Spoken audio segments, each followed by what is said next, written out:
How to sabotage Russian war efforts. There are ways to sabotage Russian war capacities by focusing on its three major bottlenecks: demographic, economic and institutional. Let's start with demography. Russians started this war suffering from the shortage of young draftable males.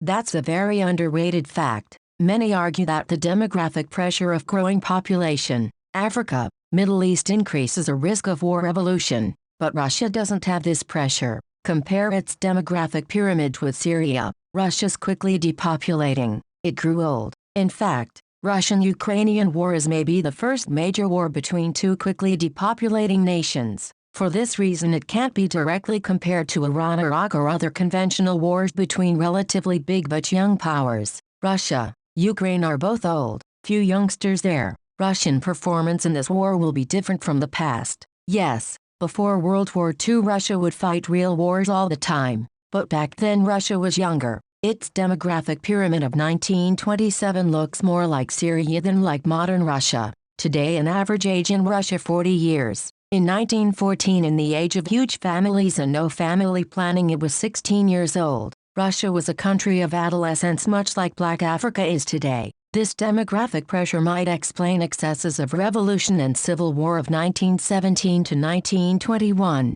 Before the revolution, birth control was virtually unknown. Almost all of Russian population rural. People were subsistence farmers and their families tend to be very big. Thus Russia had a constant excess of youth which its emperors could utilize for their imperial delusions. XX century put end to this. Death toll of collectivization, purges, and the World War II was devastating. Consider this photo of public street dances in late 1940s. Girls are dancing together, 'cause boys are dead. From the high school class of 1941 only 3% were alive by the end of the war. Even more important factors were industrialization and urbanization. In 1900 majority were subsistence farmers living in their own houses. By 1960s they were waged workers living in small urban dorms. Both mom and dad had to work. Birth control was available. Fertility dropped. That's what believers in based invincible Russia which always wins miss completely. Back then Russia was a country with Syria-style population pyramid and produced enough young males to sacrifice in endless conflicts.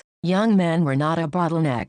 Now they are. That partially explains why Putin attacked Ukraine with such a small army and didn't immediately start mobilization. There are not so many males to mobilize in the first place. Meanwhile, Ukrainian published videos of captured conscripts will damage the Putin spring draft a lot. Now who fights in Putin's army? Well, that's pretty easy to answer. Most of file and rank of the Russian army are either current or former conscripts. They are young guys from small towns and usually underprivileged background. Richer, more privileged ones would dodge the draft. In a good Moscow school where I studied, almost everyone dodged the draft. Those who were drafted were considered very unlucky or not that smart. Nobody would ever view those going to the army with respect. Draft was a misfortune, a bad accident, you should avoid. Those who get into the army are usually from poor families and small towns. Because richer, smarter, educated ones dodge it. Then these conscripts who don't know their rights will be persuaded, pressured or just forced to sign a contract and become contractniki professional soldier. So in the social dimension, Russian army is the army of poor guys from small towns. Their recruitment was conducted either by sheer force, prizivniki, or by a certain combination of force and persuasion, contractniki. Sometimes they just force conscripts to sign the contract. In the ethnic dimension it's even more interesting than that. With ethnic Russians quickly depopulating, minorities provide disproportionately high share of young draftable males. And I'm not talking about Kadyrov's troops. Chechnya is a vassal kingdom of Kadyrov in personal union with Russia. It's not an integral part of Russia and its troops are not part of Russian army. Chechen conscript don't go to Russian army. They go to its Chechen regiments which are led by and personally loyal to Kadyrov. Once again, Kadyrov's troops can have whatever BS bureaucratic labels, army, police, FSB, etc. But being classified as parts of these branches of Russian regulars, they're obedient only to their warlord. I'm talking about normal Russian regulars. While Chechen conscripts go to Russian regiments quartered in Chechnya equals private army of Kadyrov, Dagestani, Ingush, Kabarda and other minority conscripts go to regular Russian army and comprise every growing part of it. Consider this random list of wounded Russian soldiers in a hospital in Rostov Oblast, equals wounded in Ukraine. D.Education names comprise about a half of the list. Russian army is quickly becoming the army of minorities. Furthermore, I'm now getting a lot of messages from Central Asians whom authorities try to persuade force into the army. It's not some sort of ideological decision. In a quickly depopulating country, you have no choice but to impress immigrants there to keep the war going. Let's sum up. In the past, Russia launched huge continental wars and finished them at whatever cost. But it could pay this cost because in a country of huge peasant families and constant excess of youth, they could easily sacrifice that youth for the sake of imperial grandeur.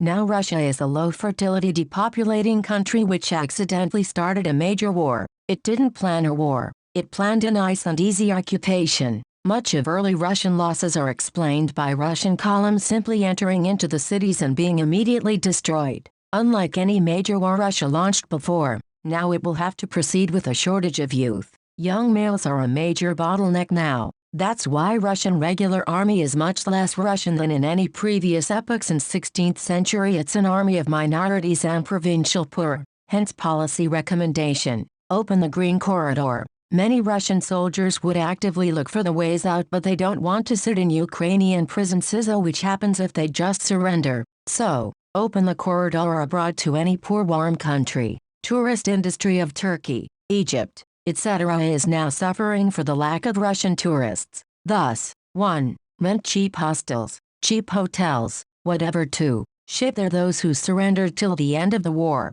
Give them bed plus food. 3. Take photos with them there. Distribute in Telegram. That would have huge impact on the troops' morale, which you probably underestimate. Human behavior is much more situation-specific than we'd like to admit. Russian soldiers stood to death at Borodino, but they deserted away en masse in France, 'cause they had the way out. We very much overestimate human, and our own integrity and consistency. In fact, our behavior is very situation-specific and depends on circumstances. We do what we like, and can do, and then make up justifications why this was right, limited only by our verbal intelligence. And B, it shouldn't be a good way out. It shouldn't be a way out with clear understanding what to do next and other irrelevant BS. Situation this guys are facing looks like this. The way out shouldn't be perfect. It just has to exist and they should know it does.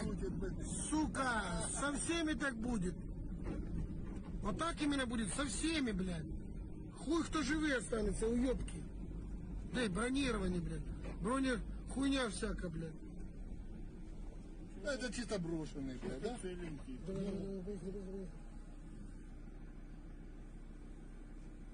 Ты давай, наверное, сюда вставай. Заехать сюда, да? Ну, конечно, батина застрянут. Если на резинке тоже нахуй застрянут.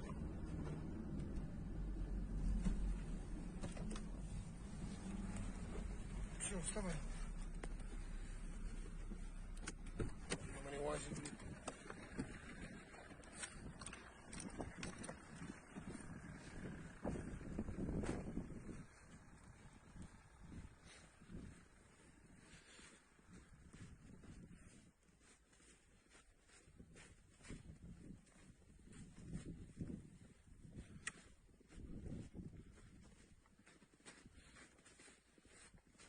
Пидорасы, блядь. Нахуй все. Нахуй.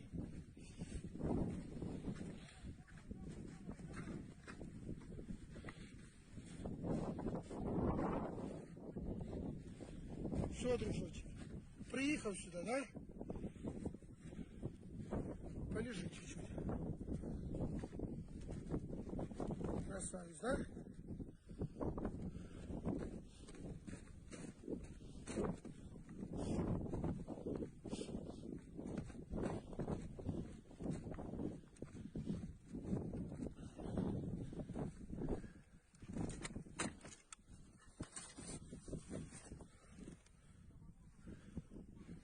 Furthermore, apart from bed and food for surrender, give them cash for destroying the equipment and documenting it. Like you put the wrong oil to the truck engine and destroyed it. $2,000. 2% of active hustlers are enough to inflict enormous damage on the fighting capacity. We also underestimate how many of our social mechanisms work only because of mutual trust. only because almost nobody of those engaged will seek to disrupt them for its own sake. 2% of saboteurs is very, very much and inflicts enormous damage. Equipment destroyed, trust destroyed. Of course you can invest money into destroying Russian army, that works, but paying Russian soldiers to destroy Russian army is way more cost-effective. They know how to do it. Also they're poor and value money more. Besides, many of them have very low motivation. Additional benefit would be, if desertion from the Russian army increases, Russian commandment will be much more reluctant to send any low morale, equals almost any, troops to Ukraine.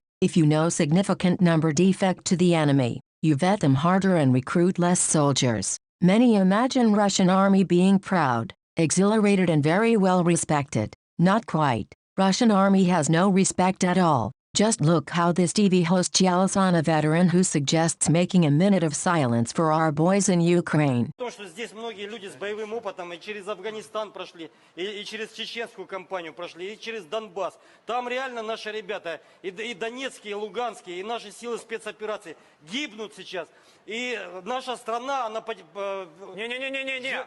Нет, я не хочу это слышать, подождите. Нет, послушайте, стойте. Они гибнут все равно. Стойте. Они все равно да гибнут. Остановитесь. Подождите вы секунду. не можете остановиться, что Я ли? просто хочу, чтобы мы Хватит. сейчас встали и почтили память молчанием, хотя бы минутой молчания наших ребят, которые там все равно сражаются за Россию и за Донбасс. Вы можете сейчас остановиться? Пожалуйста. Я вам сейчас скажу, что там наши ребята делают. Наши ребята там разят гадину Это фашистскую. правильно, но это правильно Да все. дайте мне договорить. Да. Это триумф русского оружия, это триумф правильно. русской армии, это возрождение России. Russian fighting capacity will hugely deteriorate if you give a way out to the closest warm countries with bed, food, and cash payments for proven sabotage. Done ASAP. That would be very detrimental for Russian fighting capacity, manpower being its major bottleneck. End of thread.